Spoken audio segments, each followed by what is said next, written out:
Todos encontraram? Então, vamos lá. Hebreus capítulo 12. Deus, eu te dou graças, ó Pai, eu te honro, eu glorifico a Ti. Tu és santo, Deus de poder, Deus de glória, Pai. E nós buscamos a Tua presença, Deus, nesta noite, Pai. Auxilia-nos, ajuda-nos, ó Deus, a Te conhecer, a Te servir como lhe convém.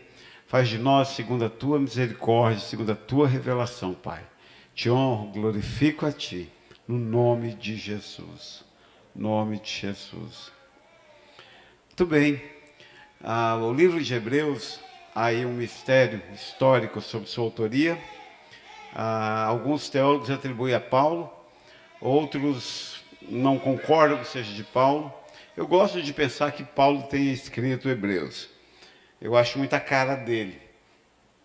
Hebreus foi escrito aos cristãos, né, que estavam nessa região, e ela tem um teor muito forte da memória judaica, para os hebreus, para os judeus, de uma forma muito forte.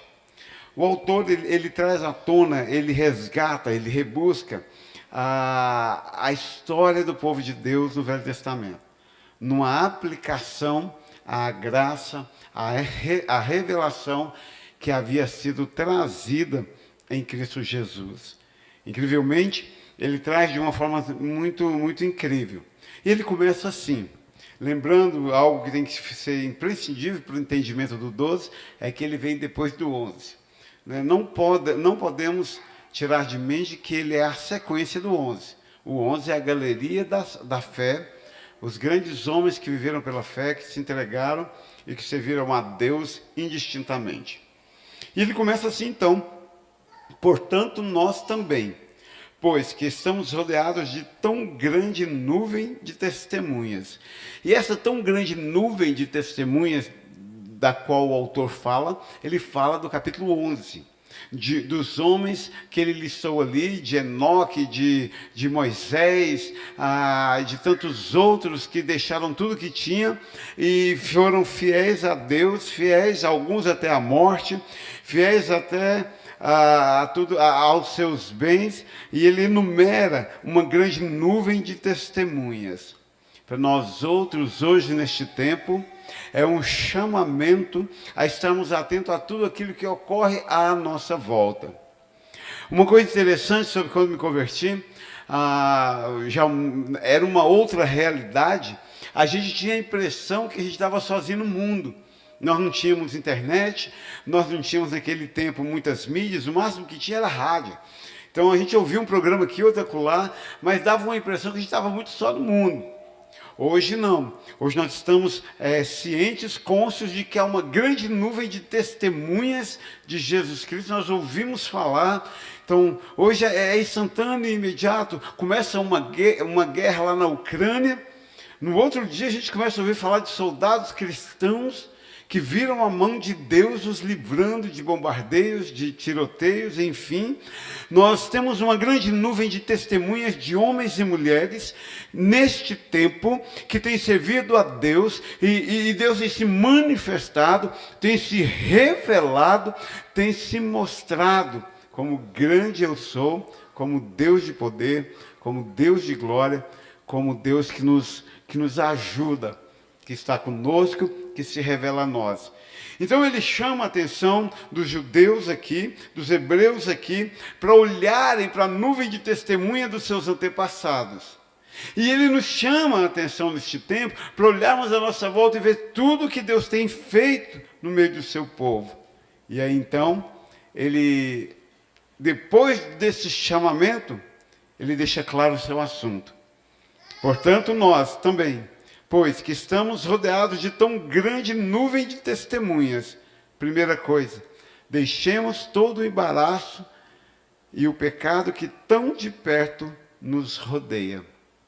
E aqui duas proposições sobre a nuvem de testemunhas e o exemplo de Jesus a nós. A primeira é: dadas as circunstâncias de todas as testemunhas, de tudo aquilo que nós temos ouvido, visto e lido, deixemos todo o embaraço. Sabe, uma coisa interessante é assim, Paciência nunca foi o meu forte, sabe aquela coisa, né?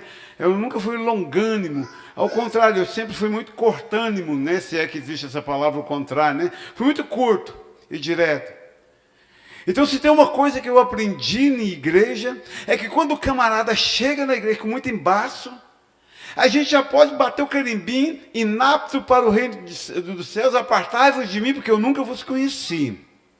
Porque o reino de Deus ele é marcado por um desembaraço.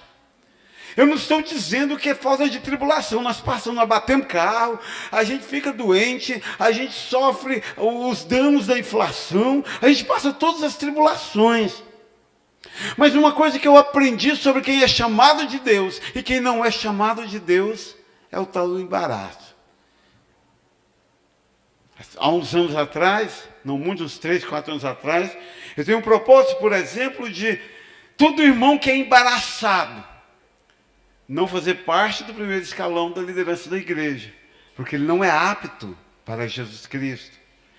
Paulo, aliás, estou dizendo Paulo, né, mas o escritor de Hebreus, ele deixa clara essa condição. Olha, você que olha toda essa nuvem de testemunho, tudo que Deus tem feito, e ainda continua embaraçado, talvez tenha alguma coisa errada em você, porque em Deus não é neste tempo. Então ele chama, ele faz um chamamento, deixemos todo o embaraço, primeira coisa. Então, crente embaraçado é um cidadão que não edifica a igreja de Jesus. É embaraçado para se tornar membro da igreja, é embaraçado para batizar, sabe? A gente tem que fazer essa sacudida, né? Porque é uma coisa interessante. Quando eu mudei para São Miguel do Araguaia, tinha um irmão na igreja, né, e ele tinha sofrido um capotamento com caminhonete, e o corpo dele era cheio de vidro, de estilhacinhos de vidro. Mas como o vidro ele é absorvido pelo organismo, ele é expelido. Então, muitos anos depois, já tinha 10 anos, parece que ele tinha sofrido o acidente, ele disse que de vez em quando brotava um caquinho de vidro nas costas dele. Então, quando a gente entra num organismo vivo, e igreja é um organismo vivo, se a gente não for absorvido, se a gente não for integrado no seu funcionamento, é natural que a gente seja expelido. Então, quando o camarada chega com muito embaraço, com tudo, não pode dar dízimo, não pode ser membro, não pode batizar, não pode isso, não pode vir no culto tal, não pode vir... E começa com muito embaraço, a gente já sabe, ele não é chamado de Deus, não tem parte nas mansões celestiais. A segunda coisa é, deixemos todo o embaraço, mas deixemos também o pecado que tão de perto nos rodeia. Eu acho interessante e brilhante o autor, quando ele usa as palavras de uma forma tão incrível. Ele diz que nós devemos deixar o pecado, mas o pecado não está em nós ainda, ele está perto e nos rodeia. Aí eu concluo que o autor, ele diz assim, olha para a nuvem de testemunhas, olha para o exemplo de Jesus Cristo, e começa a ser preventivo em relação ao pecado. Tinha uma professora velha, até morreu, Dorothy Delotte, uma americana da Carolina do Norte, que não comia amendoim. Lembre-se dela. E a gente brincava muito no seminário, nos corredores do seminário, dizia, caí da fé. E ela saía correndo lá de dentro da sala dela e vinha, olha, na minha terra, quando um fruto cai, é porque ele já estava podre há muito tempo. Interessantemente, que ninguém cai de repente, ou ninguém é expelido de repente, mas isso leva um tempo quando nós não nos prevenimos quanto ao pecado. E o pecado, a gente olha para Davi e Betseba, lê lá em 2 capítulos, mas foram dias de Davi ali no terraço de sua casa, contemplando, admirando, projetando, tramando e arquitetando para chegar à consumação do seu pecado. E aí então o escritor diz, olha, deixemos então todo embaraço, mas deixemos também o pecado que tão de perto nos rodeia. Ele não está em você não. Não estamos falando das suas falhas, não. Nós estamos falando daquele que está te rodeando faz tempo, e você alimenta e você permite. E ele continua então, devemos deixar o embaraço e o pecado, dado o exemplo de Jesus ali na cruz. E corramos com paciência a carreira que que nos está proposta. Já é sabido que não devemos psicologicamente tirar nada de uma criança sem não dar uma opção em troca. A vida espiritual é uma coisa mais ou menos assim. A gente deixa algumas coisas, mas a gente passa e adquire a gostar de outras. E isso vai se modificando, isso vai nos completando. Ele diz assim, deixa o embaraço do pecado, mas corra a carreira que nos está proposta da vida cristã. Então também não adianta, viu que coisa bonita do verso 1? O verso 1 já destrinchou, já dissecou o cristão. Nós temos uma carreira proposta. Nós temos uma vida cristã a ser vivida. E é interessante que a gente resiste, né? Como todos acreditam já ser de conhecimento de todos, eu estou agora oficialmente diabético. Vou procurar a associação, vou tirar uma carteirinha e vocês me aguardem. Vou bater carteirinha em todo lugar. Agora atrasou um minuto ao almoço, eu derrubo tudo. Porque agora tem que comer na hora. E a próxima tarefa agora é substituir o que eu gostava. E passar a gostar de coisas que agora eu posso. A vida cristã é assim. Eu vou substituindo o mundo pela carreira que me está proposta. Quando o indivíduo ele resiste à carreira que lhe está proposta, não resta mais nada. Requentei o sermão lá na Betel, o melhor de mim é Jesus Cristo. E se eu, na minha vida, não abraçar a carreira que está proposta, eu perdi tudo que há de melhor em mim. Eu perdi tudo que poderia sustentar-me até o último dia da minha vida. No verso 2, mas como é que eu vou fazer isso? Até aqui dá caixão, né? Ou deixa de ser embaraçado, pelo amor de Deus, dá folga para o seu pastor. Eu não vou nem falar da folga para o Espírito Santo de Deus, mas vocês não têm noção, cada embaraço que a gente vê. Deixa o pecado que tão de perto te rodeia, resista a ele, corra a carreira que está proposta. E como é que você vai dar conta de fazer isso? Verso 2, olhando para Jesus, circula olhando para Jesus. Talvez seja a coisa mais importante de todo o capítulo 12. Olhando para Jesus, você dá conta de deixar o embaraço, você dá conta de resistir ao pecado que tão de perto rodeia, você dá conta de correr a carreira que lhe está proposta. O ser humano moderno tem tentado fazer com que a igreja se torne uma área de lazer. Um lugar da gente vir, derramar nossas mazelas e se sentir bem. Tanto é que as pessoas saem da igreja porque foi no culto e não se sentiu bem. Ela não saiu da igreja, né? Ela perdeu a oportunidade de entrar, porque até então não tinha entrado. Não é assim que funciona, não é assim que a banda toca. Porque o centro de tudo é olhar para Jesus Cristo. Mas nós temos uma tendência natural de olhar para as nossas circunstâncias, nós temos uma tendência natural de olhar para as pessoas à nossa volta, mas o autor de Hebreus é claro na sua proposta, olha para Jesus, e ele diz o motivo.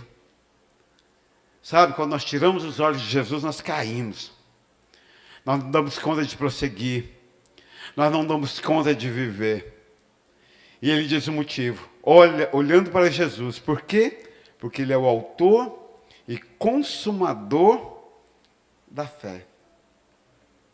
Tão cantado esse texto. Fui numa formatura de pedagogia e a pessoa que estava fazendo o cerimonial disse: nós devemos agradecer a Jesus, o autor e consumidor da nossa fé. Né? Isso que dá aí no oitava série só para lanchar. Consumidor é alguém que consome. Vai lá e pega e consome. Consumador é alguém que vai lá e consuma o ato. Finaliza, fecha.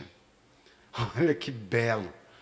Nós podemos viver essa vida cristã madura, equilibrada, quando olhamos para Jesus, porque é Ele que cria a nossa fé, é Ele que vai lá e arremata a nossa fé, é Ele, o princípio e o fim, o qual, olha só, pelo gozo que lhe estava proposto. O gozo, biblicamente, é alegria, é prazer. Agora me conta como é que se entende um trem desse, o qual, pelo gozo que lhe estava, pela alegria que lhe estava proposta, qual era a alegria que lhe estava proposta? Antes disto, a cruz. Às vezes quando eu olho para vocês, e eu não vou ter a humildade do pastor José Deus do último sermão, ele disse, não, eu me incluo, agora não vou me incluir não. Agora eu posso. Sou idoso de fato e de verdade. Às vezes eu olho para vocês,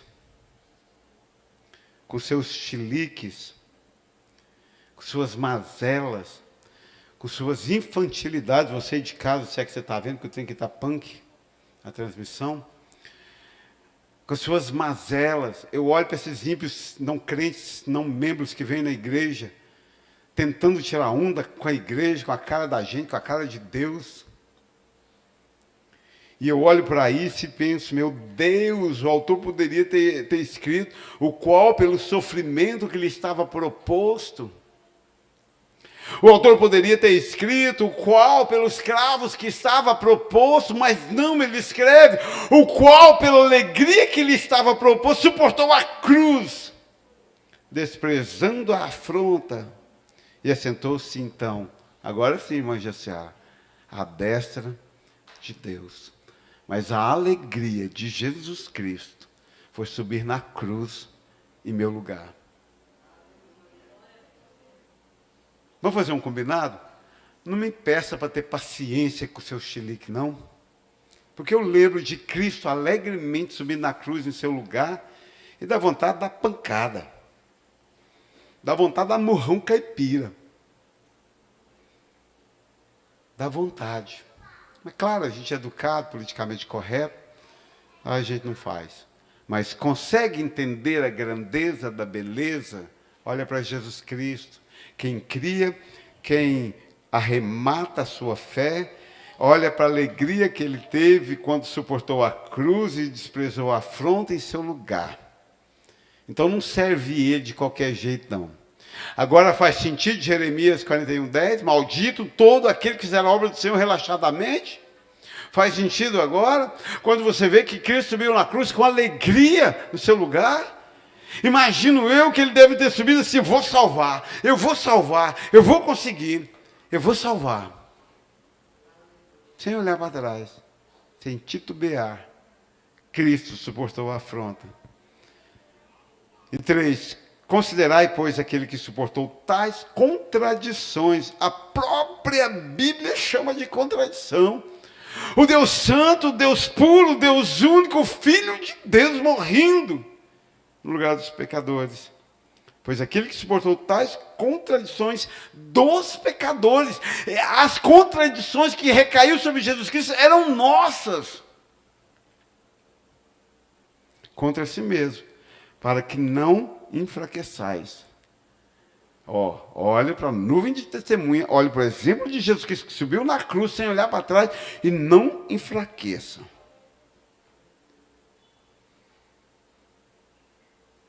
Engraçado, né? Tive aquela semana de que talvez Deus queira falar comigo. Na quarta, fiquei sabendo que era diabético, no sábado bati o carro, né? Batemos o carro. Aí, automaticamente, aí o Vinícius começou a chorar por causa do carro. Carro. Que carro o quê, menino? Que isso, filho? Carro a gente vende, compra, a gente joga fora, põe fogo, tem gente que põe fogo, né?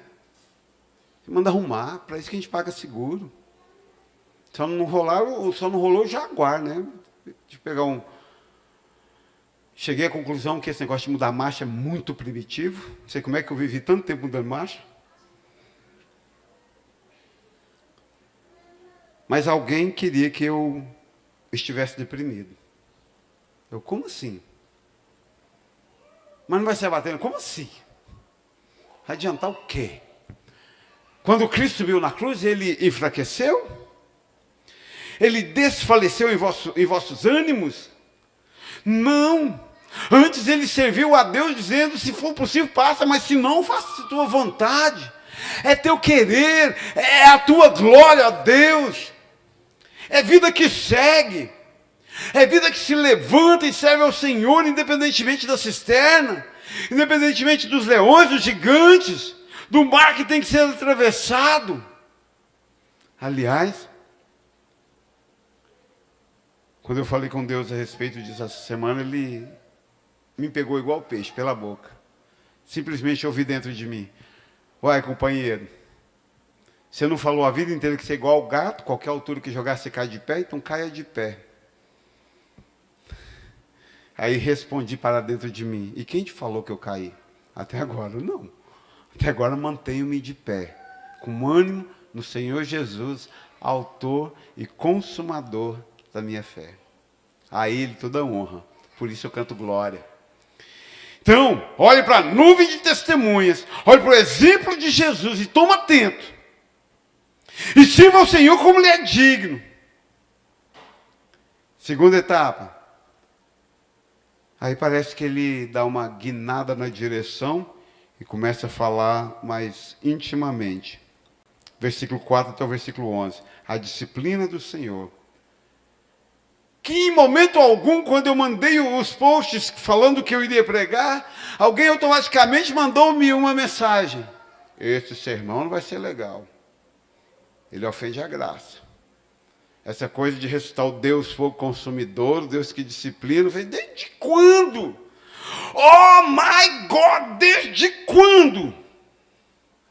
A disciplina do Senhor fere a graça. Aliás, até onde eu aprendi até aqui, Deus só disciplina quem estiver na graça. De outra forma, não é filho. Se não é filho, ele não mexe. Mas no verso 4 ele diz assim: ainda, olha que coisa maravilhosa, não resististes até ao sangue. Sabe o que o autor diz? Você está achando que seu sofrimento, que você é a última bolacha do pacote do sofrimento humano? Que ninguém nunca, nem Jó sofreu igual você? Aí o escritor vem e fala assim: está reclamando o quê, companheiro? Ainda não resististes até o sangue. Ou seja, seu sangue ainda está correndo em suas veias. Cristo, Ele resistiu com seu sangue sendo derramado. Mas Ele dá uma proposição aí, ó: ainda não resististes até o sangue, combatendo contra o pecado. Traduzindo para o miúdo, sabe o que isso quer dizer? Meu irmão, minha irmã, ainda há muita luta. Nós não estamos nem na metade do que nós vamos viver. Nós não vivemos nem um terço daquilo que nós temos que viver aqui neste mundo. Das batalhas, das lutas, de resistir, de manter o ânimo. E aí então, ele começa no versículo 5 a dizer como é que vai ser essa disciplina. E já vos esquecestes da exortação que argumenta convosco, que argumenta convosco como filhos? Filho meu, não despreze a correção do Senhor, e não desmaies quando por ele fores repreendido. Verso 6, porque o Senhor corrige o que ama, e açoita a qualquer que recebe por filho. Toda e qualquer tribulação deveríamos receber como uma imensa honra vinda de Deus. Porque o pai só ama o filho que corrige. Aliás, ele só corrige o filho a quem ele ama. Então nós não suportamos até o sangue ainda não.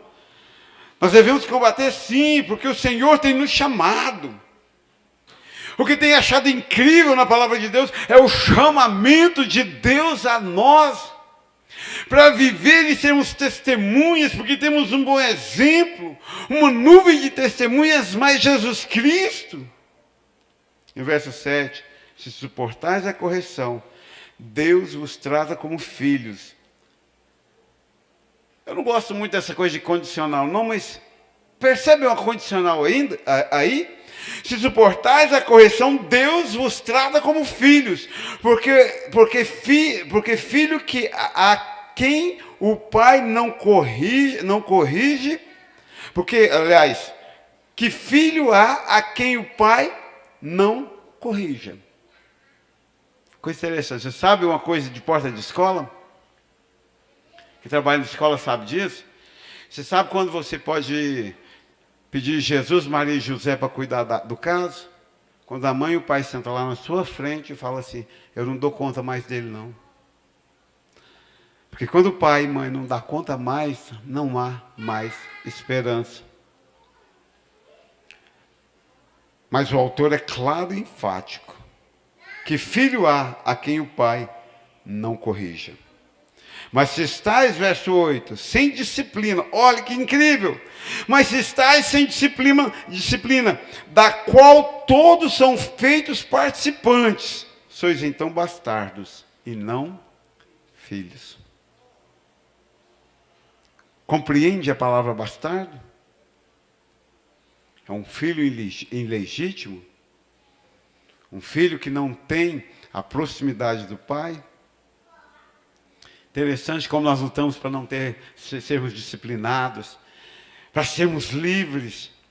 Mas Deus nos chama a resistir até o sangue, combatendo contra o pecado, a nos mantermos diante dele quando disciplinados. Verso 9, além do que tivemos nossos pais segundo a carne para nos corrigirmos, e nós os reverenciávamos.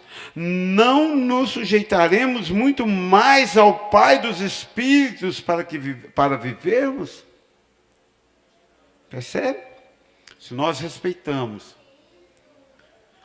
as autoridades aqui na terra, quanto mais o nosso Deus Celestial, que é Pai dos Espíritos, para que possamos viver. Verso 10.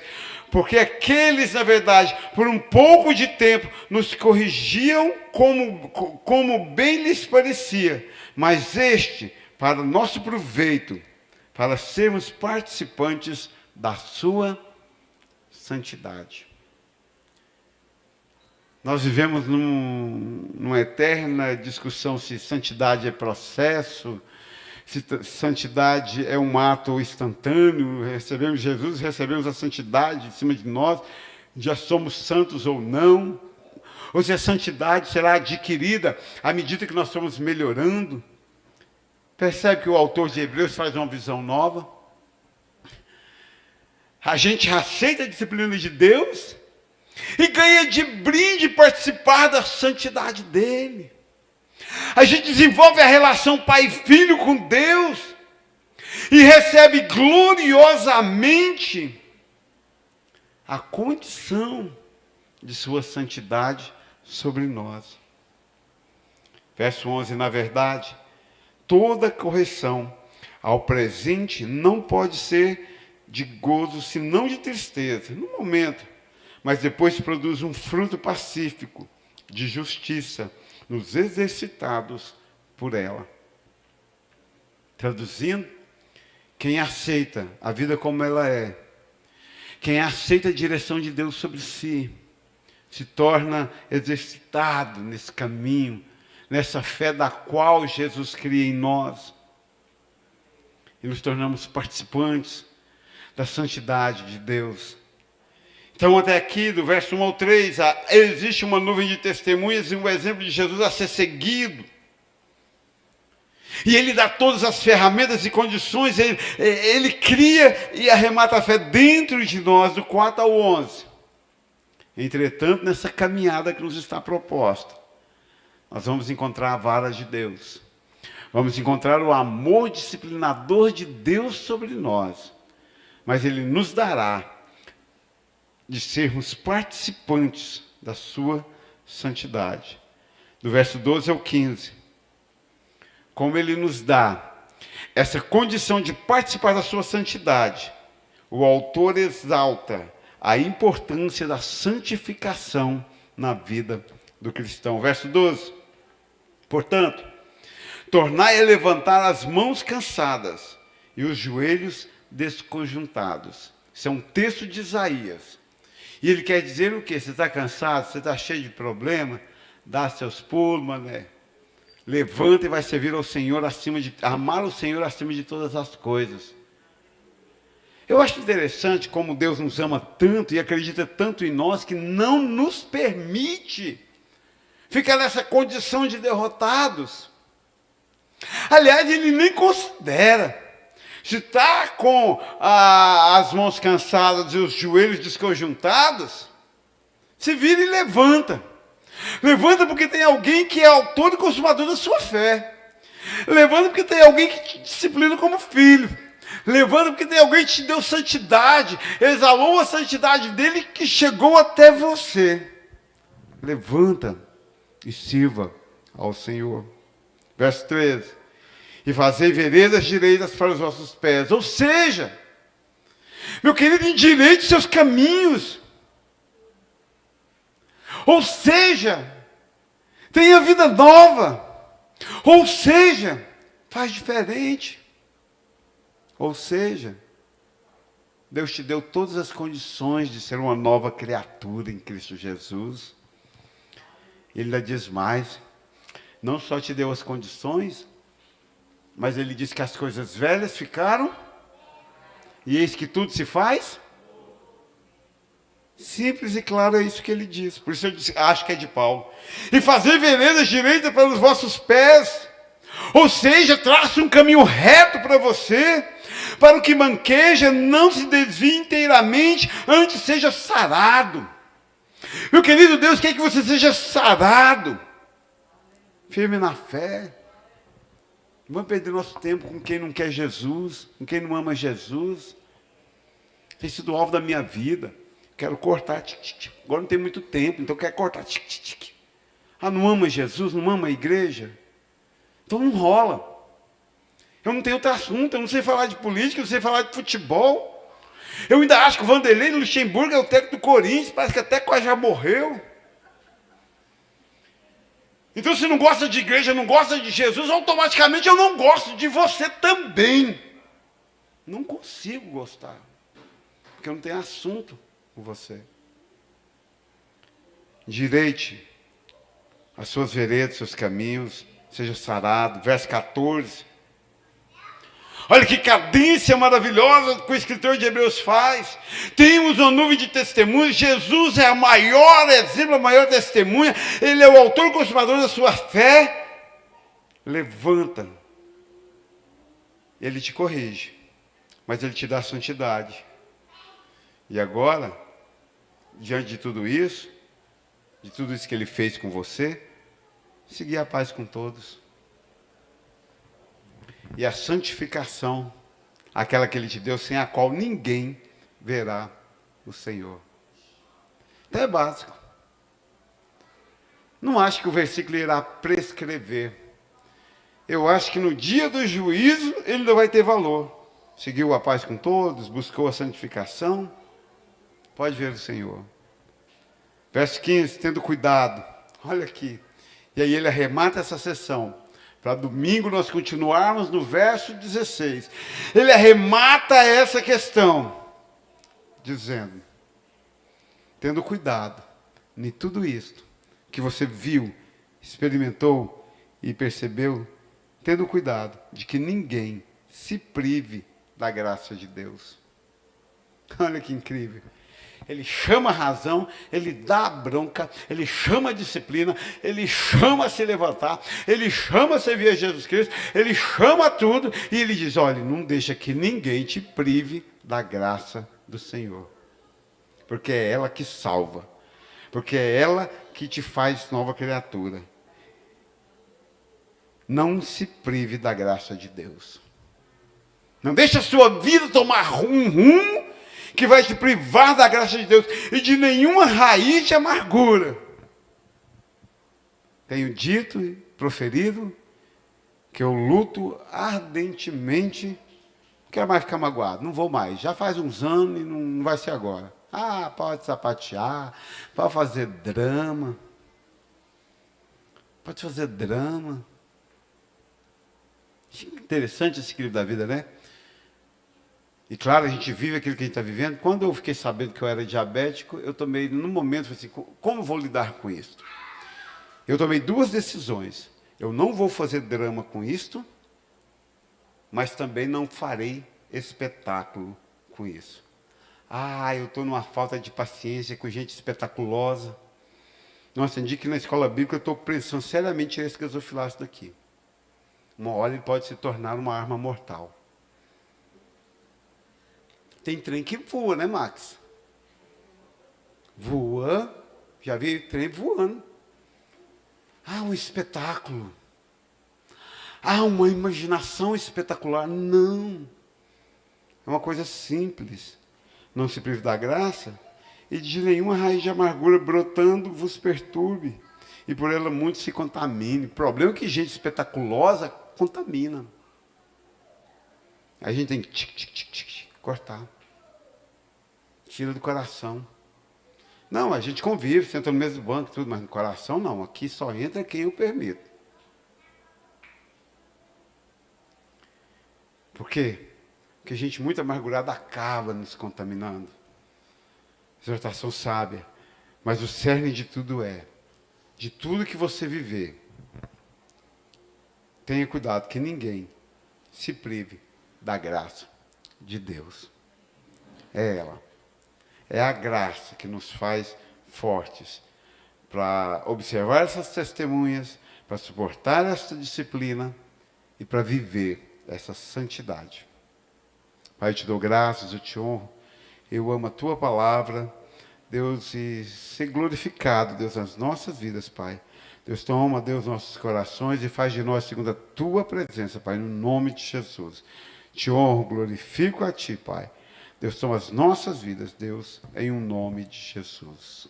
Nome de Jesus. Vamos louvar ao Senhor?